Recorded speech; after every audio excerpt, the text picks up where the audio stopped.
Fala pessoal, sejam bem-vindos aí a mais uma aula de finanças pessoais e o tema da aula de hoje eu quero tratar do objetivo financeiro.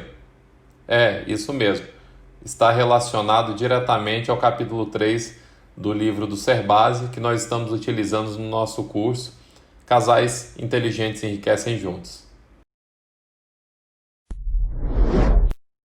Bem, o primeiro ponto que eu quero trazer para vocês são dicas importantes aí que o Serbase coloca no livro e que é válido para todo mundo, tá?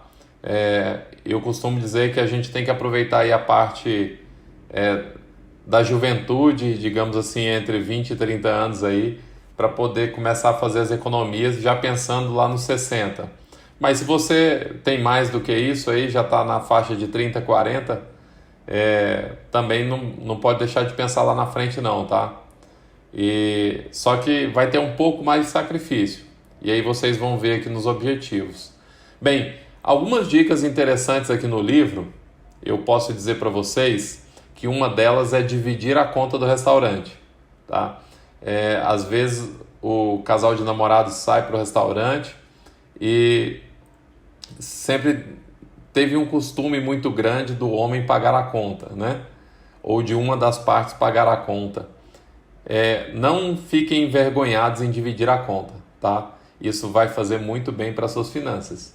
Então esquece isso, começa a dividir a conta, cada um paga o seu, ajuda a atingir seu objetivo financeiro, que isso vai te trazer uma satisfação muito maior depois, tá? Pensem nisso. Um outro ponto que eu quero trazer para vocês aqui, também uma dica do Serbase, é que você precisa poupar para comprar um presente. Você não deve se endividar para comprar um presente, tá? Eu quero presentear alguém que eu goste, né? Eu não vou me endividar para fazer essa compra. Na realidade, eu vou comprar dentro do meu limite orçamentário, né, do limite de gastos que eu possuo dentro dos meus objetivos. E se for um valor muito significativo, às vezes, eu prefiro economizar, juntar esse dinheiro e comprar ele à vista. Inclusive, a gente consegue bons descontos pagando à vista. O terceiro ponto que eu quero trazer para vocês é o seguinte: cuidado com os momentos de festas comerciais, tá? Natal, Páscoa, Ano Novo.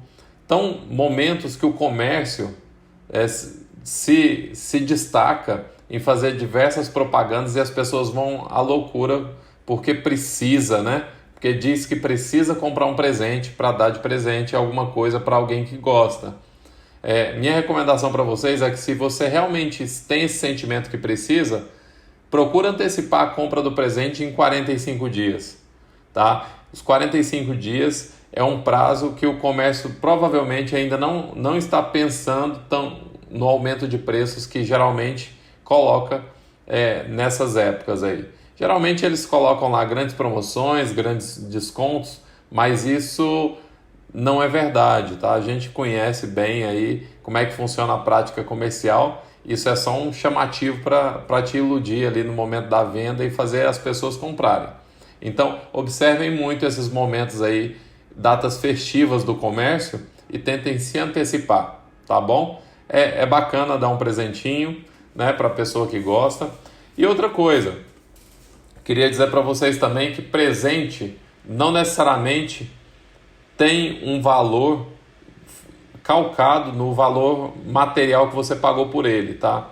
Mas quando você dá o presente para alguém, por muitas das vezes o que vale é o sentimento naquele momento de dar, uma lembrança. Às vezes um presente que vale financeiramente, monetariamente, um valor muito pequeno, ele pode representar um grande valor sentimental, e é isso que faz toda a diferença quando você dá um presente para alguém que você gosta, tá? Tem um exemplo aqui no livro do Serbase que fala da pessoa plantar uma rosa, cuidar da rosa e depois que essa rosa crescer, dar essa rosa de presente, tá? Você passou um tempo todo planejando, cuidando, cultivando aquela rosa para dar para uma pessoa amada. Então isso mexe com as pessoas que estão recebendo o presente, que é a pessoa que você gosta e quer agradar, tá bom? Usa a criatividade, faça coisa diferente e você vai ter sucesso aí, sempre focando nas suas finanças, tá? Eu acho que vale muito a pena vocês começarem a refletir sobre isso de maneira bem clara. Agora, a grande chave desse capítulo. Eu considero o principal ponto desse capítulo e desse aprendizado da aula de hoje é o seguinte: nós precisamos, né, definir um objetivo financeiro para a vida de vocês, tá? Então, comecem agora a pensar em objetivos financeiros de 5 anos, 10 anos, 20 anos, 30 anos, 40 anos, tá? Até quando vocês forem aposentar, por exemplo. Eu vou trazer a sugestão aqui de 40 anos. Por que isso? Para a gente começar a pensar na aposentadoria. Se vocês estiverem na faixa de 20, 30 anos, vocês podem começar a pensar nisso sem depender do governo, tá bom? Seria uma renda passiva. Renda passiva é quando você não tem que fazer o seu esforço laboral, né?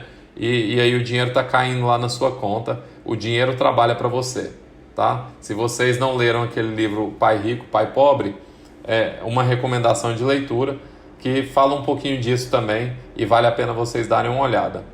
Eu quero mostrar para vocês agora, então, alguns exemplos aí de números, tá? Que a gente pode pensar planejando o futuro, ok? Bem, planejando o meu futuro, primeiro de tudo eu tenho que fazer um objetivo, tá?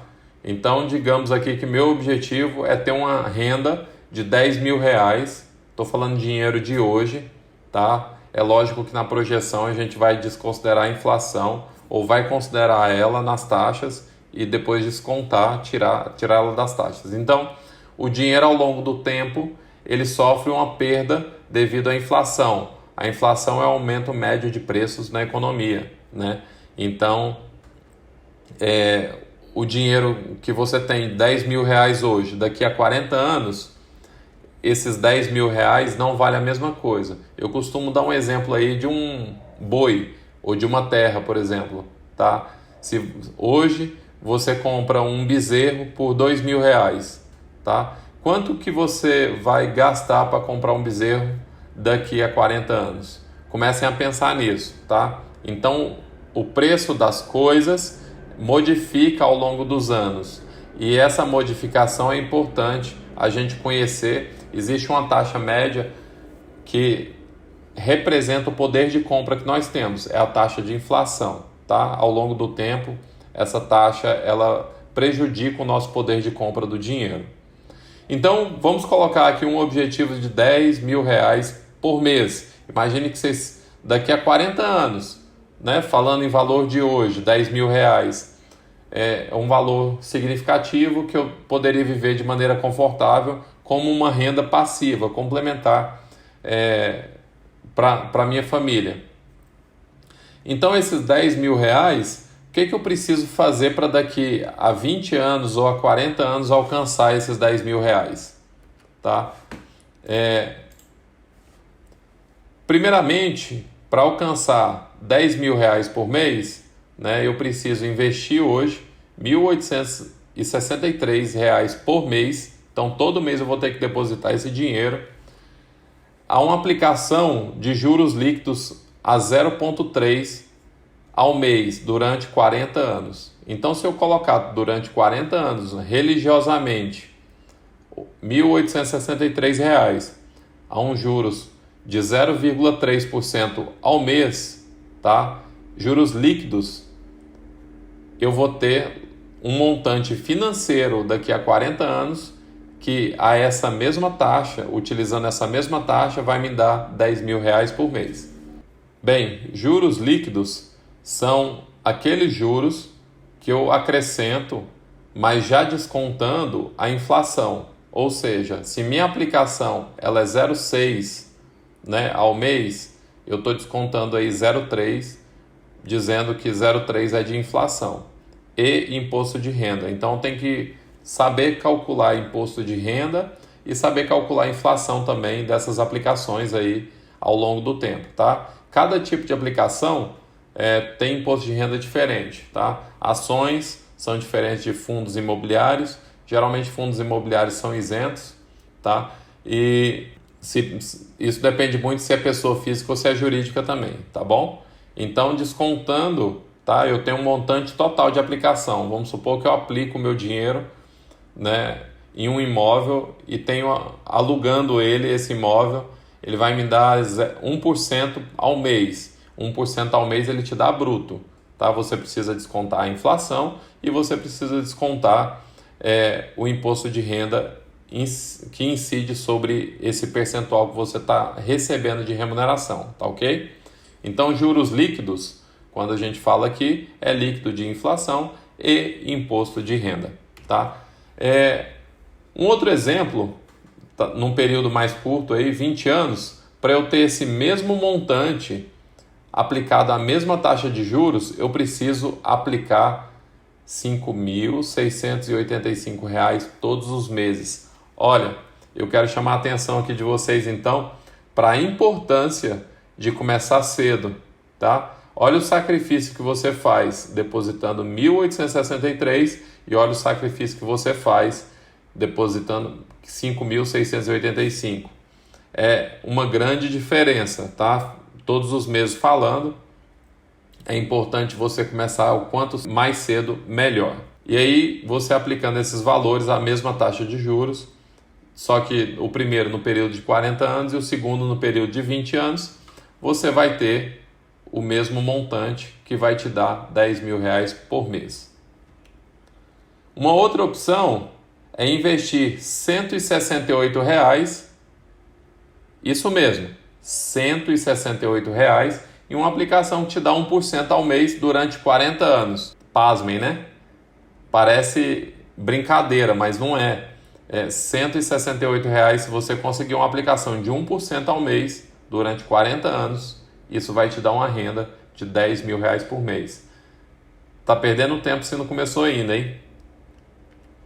E num período de 20 anos, se você utilizar a mesma taxa de 1%, tá? Essa taxa você vai precisar economizar R$ 2.000 todo mês aplicando essa taxa. Bem, agora chegou a hora de vocês brincarem aí, tá? Eu fiz um exemplo aqui e esse exemplo eu acho ele interessante, tá? Vocês podem brincar nessa planilha no link que eu vou disponibilizar para vocês. Imagina aí que vocês já têm R$ 200.000 guardados, tá? E vocês querem economizar aí R$ 3.000 por mês, num prazo aqui de 240 meses, né? A uma taxa de 0,5 ao mês, eu vou conseguir chegar a uma meta de 2 milhões. E essa meta de 2 milhões, esse mesmo investimento vai me dar R$ 10.000, tá bom? Não alterem as fórmulas aqui, mas eu vou deixar aberto para vocês brincarem, tá? Eu queria dizer para vocês o seguinte, 0,5 é possível, tá? 0,5 é possível e muitos FIs, depois eu explico algumas coisas sobre FIs, CDBs, tá? Muitos FIs te dão 0,5 já isento do imposto de renda, tá bom? Então, e alguns te dão mais do que isso aqui, e aí você considera esse ganho líquido de inflação, tá? Então, se você tiver aí 200 mil guardado, continuar durante 20 anos aí aplicando R$ 3.000 por mês, no final você tem R$ 10.000 caindo na sua conta todo mês, tá bom? Vamos supor que você não tenha nada, vem aqui e altera. Eu vou deixar os campos aqui que você pode alterar, que são esses, tá? Eu vou deixar marcado para vocês. E esse daqui da fórmula você não altera não. Mas imagine que você não tem esse valor todo aqui, né? Vamos supor que você tem zero. Coloquei zero aqui. E eu quero economizar 3.000 por mês. Quanto que isso vai me dar? R$ 6.930,61 a uma taxa de 0,5, tá? Lembrando bem que você tem que saber escolher as aplicações, você tem que saber escolher de maneira adequada, ponderando os riscos, diversificando seus investimentos ao longo do tempo, de maneira que a taxa média que você consiga nos seus investimentos seja essa. Com mais avançar do curso, a gente vai explicar esses detalhes para vocês, tá ok? Vou deixar essa planilha para vocês treinarem. Bem, O que nós tínhamos por hoje é isso, tá? Eu espero que vocês tenham aprendido aí sobre os objetivos e comecem a fazer desde já um objetivo financeiro seu, tá? Tem um desafio que a gente colocou e esse desafio lá no questionário é exatamente para te incentivar a começar a pensar nesse objetivo financeiro de longo prazo, de curto prazo e de médio prazo. Até a próxima aula, pessoal. Obrigado.